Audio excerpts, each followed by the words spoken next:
15 ዓመት ከአንድ ሰው ጋር ስትኖሪ ሌላ ያምርሽማ? ኧረ አያምረኝም። የምትፈልጊውን ልክሽን ካገኘሽ ሌላ ምን እንዴት ያምርሻል? if you are happy with this person ሁሉን ያሟላ ከሆነ ላንቺ የሚያስፈልግሽን ሁሉ ያሟላ ክብር፣ ፍቅር፣ ሁሉን ነገር ካገኘሽ ሌላው አይታይሽም። ያስጠላሻል።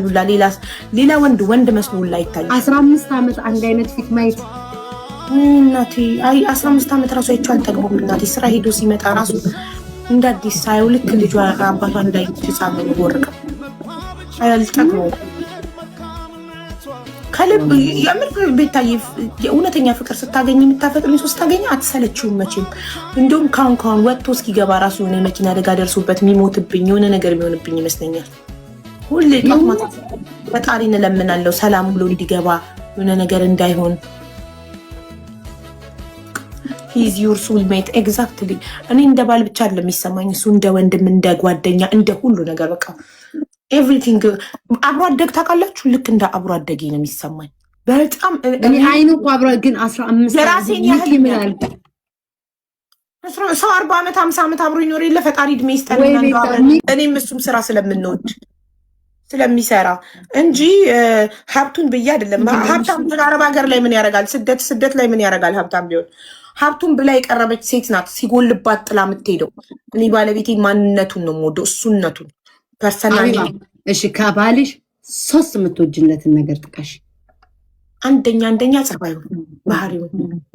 ኖ ጸባይማ አንድ ላይ ይጠቃለላል። ለምሳሌ ታጋሽነቱን፣ ኃይለኝነት እንዲህ ብሎ ጸባይ ሆነ። ብልሃቱን በጣም ስማርት ነው፣ ታጋሽ ነው፣ ዝምተኛ ነው፣ አይቸኩልም። በራሴ በጣም እንዳፍር ያደርገኛል ብዙ ጊዜ። ለምን እኔ ቸኩዬ እናገርና ያ ነገር ሳይሆን ቀርቶ አፍራለሁ በራሴ። ችኩል ነኝ ጃጅ ሳደርገው። ገባሽ? በጣም ቶሎ ጠርጣራ ችኩል ምናምን ነበርኩ። ይህንን ሁሉ ነገር የጠፋው አብሬው ብዙ ዓመት ስኖርና ትክክል ማንነቱን ሳውቀው ነው። ገባሽ? እና እሱ እንደኔ አለመቸኩሉ፣ አለመጠርጠሩ፣ እንደኔ ቶሎ ፈጥኖ ጃጅ አለማድረጉ ምናምን ትዕግስትን አስተማረኝ። ገባሽ?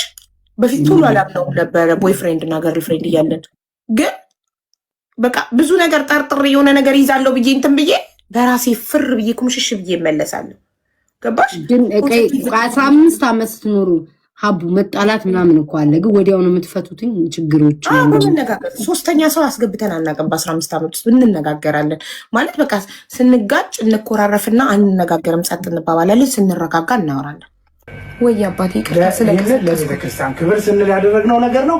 ስለ ቤተክርስቲያን ክብር አጣውሽ ለቤተክርስቲያን ስትይ ያደረግሽው ለዚህ ታላቅ ኦርቶዶክስ ቤተክርስቲያን ሆኗል። ደስ ብሎሽ አድርጊው። ባታረጊው ኦርቶዶክስ ቤተክርስቲያን እናት ቤተክርስቲያን ናት። ለእናት ቤተክርስቲያን ያደረግሽው ክብር ነው። እንደ ክብር ግለጭ። ከዛ ውጭ ግን በሚመጣብሽ ነገር እኔ ከፊትሽ ነው የምቆመው። እኔ ያለው ማንም የሌላ ብሔር ስለሆንሽ ሊያንጓጥጥ ከመጣ እኔ አንቺ ባል እኔ አማራ ነኝ ከፊት ለፊትሽ ግድግዳ ነኝ። እሺ ቆምልሻለሁ። አብሽራይሽ። እሺ መጀመሪያ ቦይፍሬንድ ነበረኝ ኢትዮጵያ፣ ግን ዝም ብሎ ጅላንፎ ነገር ነበረ። በቃ ምንም የቃቃ ቦይፍሬንድ በሉት እሱ እና እንደ መጀመሪያ ነው የምቆጥረው። እኔ ባሌ ያ ዝም ብሎ ወሬ ትምህርት ቤት መሄድ መምጣት ብቻ፣ ዝም ብሎ በእግር አብሮ ትምህርት ቤት እያወሩ መሄድ መምጣት ምናምን የትምህርት ቤት ዝም ብሎ ነገር ነበር እና ማለት ነው። ከዛን እንደነገርኳችሁ ሴቲቪን ጠየቅኳትኝ። መውጣት ፈልጋለሁ፣ ውጭ መስራት ፈልጋለሁ፣ ሲቪ አሰርቼ ትምህርት ቤት የሚሆን ሱቅ ውስጥ የሚሆን ስራ የተሻለ ደሞዝ እነሱ ስንት ይከፍላሉ አለች። 3500 ምናምን ካልኳት ትጨምርልኛለች እሷ። ለምን እኔ ልጅ ያዝም ነኝ፣ ድራይቨርም ነኝ፣ ልጆቹን ትምህርት ቤት የማደርስላት እኔ ነኝ። የቤት ስራ ምሰራለሁ፣ ምግብ ምሰራለሁ፣ ሁሉን ነገር ነው ማደርገው ቤት ውስጥ እና ትጨምርልኛለች። ስለዚህ እንዳትችሉ ብዬ እስከ 6000 7000 ይከፍላሉ አልኳት። እርግጠኛ ነሽ አልኩት። አሁን خلاص ሲቪ አሰሪ አለችኝ። እንዴ ብዬ ሲቪ አሰራው፣ አፕላይ ያደረኩኝ። የመጀመሪያው ካምፓኒ የጠራኝ ካምፓኒ ሄጄ ኢንተርቪው አደረኩ።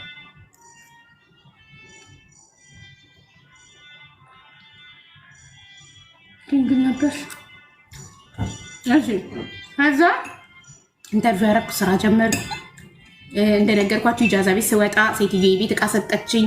ቤት ተከራየውና ሴቶች ሰበሰብኩና ራናዌ ሴቶች እኔ ሱቅ እየሰራው እነሱ ሰው ቤት እየሰሩ በሳምንት ኢጃዛ ይመጣሉ። በቃ ላይፊን ኢንጆይ። በየሳምንቱ ባልየው ቦይፍሬንዴ ማለት ነው ይዛኔ ከች ይላል ምናምን ደስ የሚል ጊዜ ነበረ ያሳለፍነው። እንደ ከመቼው ያሳለፍነው ላይ ደረስን። የመጀመሪያ ቀን ስታገኙ ምን እንደተሰማሽ ንገሪን እንጂ። ሳልነግራችሁ እንቁላሉን ረሳሽ ይላልና እንቁላል አለ። የመጀመሪያ ቀን ፕሮሚስ ይባላል የሬስቶራንት ስም እስካሁን አለ መሰለኝ። እዛ ተገናኘን። በጣም ያምራል እንደነገርኳችሁ፣ ቆንጆ ነው፣ ረጅም ነው ምናምን ድሬድ ነው ይዛልኝ። ድሬድ ነው ፀጉሩ፣ ረጅም ድሬድ መጣ። ቁጭ አልን። በቃ ሳቁ፣ ድምፁ፣ ሁሉ ነገሩ ደስ ይላል። ወደድኩትኝ፣ በጣም ደስ አለኝ። በቃ ወይኔ ይህን መሰለ ቆንጆ ነው የጠበስኩት ምናምን አልኩኝ። ከዛ ምግብ ታዘዘና ምግብ ሲመጣ ፍርፍሩ ላይ እንቁላል፣ የተቀቀለ እንቁላል አለው እና እሱ ደግሞ ግልጽ ነው። ላይክ ያ ነገሩ በጣም ተመችቶኛል። ላይክ ፈታ ያለ ነው በጣም። ቀልዶቹ ምናምን በጣም ያስቃሉ። ሀቡዬ ፓፒ ድሬድ ነበር እንዴ? ማርያምን ወላሂ ድሬድ ነበር። እሺ እየበሰለ ሲመጣ ነው የተቆረጠው። አክቹዋሊ ድሬዱን የተቆረጠው ለመጀመሪያ ጊዜ በጣም ረጅም የሚያምር ድሬድ ነበረው።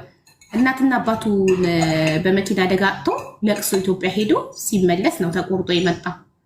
ተቆርጦ መጣ እንጂ በጣም የሚያምር ድሬድ ነበረው እና ከዛ እንቁላል መጣ። አስተናጋጁ አመጣልና እንቁላሉ መሀል ላይ የተቀቀለ እንቁላል አለ። እንትን ፍርፍሩ መሀል ላይ ቁጭ ያለ ጀለሴ ብድግ አድርጎ ጎረሰው። ሙሉ እንቁላሉ እንድፍኑ እንደ ብድግ አድርጎ ጎረሰው። ከዛ ነው ያኮረፍኩ። አልበላም አልኩኝ። ምን ነው አለኝ። እንቁላል በጣም ነው የምወደው፣ አንተ ደግሞ አንስተ በላኸው አልኩት። ከዛ እንትን አለ ላይክ ወይኔ ይቅርታ ምናምንና አስተናጋጁን ጠርቶ ሌላ እንቁላል እንዲሰጠን ጠየቀው። አስቢው ድፍረት። የመጀመሪያ የተገናኛችሁ ቀን ነው ይሄ ነገር የተፈጠረው? የመጀመሪያ ቀን በአካል የተገናኘን ቀን። ኦኬ ከአንድ ዓመት ምናምን የስልክ ጅንጀና በኋላ ማለት ነው። አዎ አስበሽዋል? አሁን እሱ እንዴት ሺህ ማለ ያዘሽም ግን አንቺ የመጀመሪያ ቀን አሁን እንኳን ቢልሽ ተላመደኝ። ይኸውልሽ አመት ሙሉ በጣም ረጅም ሰዓት ነው ስልክ የምናወራው። ጠዋት ሴትዮዋን ስራ እንደሄደች ልጆቹን ስራ ልኬ እሱን እያወራው ነው ስራ የምሰራው። አብረን ነው የምንውለው። በጣም ተላመዳችሁ። ግን አሁን የአብዛኛው ማለት እንትን ነው እንኳን ለምን በላሁ ሊል ይቅርና ቢ እንኳን ሲልሽ ኧረ አንተ ብላው ነው የምትይው የመጀመሪያ ቀን ስለሆነ እሱም ፈጣጣ ሆነን እሱም አንስቶ እሺ እሱ እንኳን ወንድ ነው ድፍን እንቁላል አንስቶ ቢጎርስ አይደል? እኔ ግን ሴቶኝ ማኩረፌ ተላመዳችሁ። በጣም ግልጽነቴን እንደውም ወደደው። በጣም የሚወድልኝ ነገር ቢኖር ባሌ ግልጽነቴን ነው። ከምንም በላይ የሚወደው ነው። ሁሌ ነው የሚለኝ ግልጽነትሽን በጣም ነው የምወደው ነው የሚለኝ እና የዛለትም ግልጽነቴ በቃ አስደነገጠው። ላይክ ዚህ ስማች ግልጽ። የመጀመሪያ ቀን ቦይፍሬንዷን አግኝታ ስለ እንቁላል የምታኮርፍ ሴት ላይክ ገረመው። ከዛ ጥርግ አድርጌ ከሱ እኩል በላው፣ አጸዳው። ሆዴንም አደነቀው። በጣም ትመገቢያለሽ አለኝ። ተመጋቢ ነሽ አለኝ። ሆድሽንም አደነቀው። በጣም ትመገቢያለሽ። አዎ ምንም አልልም በላሏል። እኔማ ወይኔ ይሄ ሰው ቢል አሁን እቺንማ ካገባ አልችላትም እያለ ነው እያልኩ በውስጤ በደንብ ትመገቢያለሽ ሲለኝ እኔ ስቃለት ይመስላችሁ ይችላል። ግን እውነት እንዲህ ነን፣ ግልጽ ነን።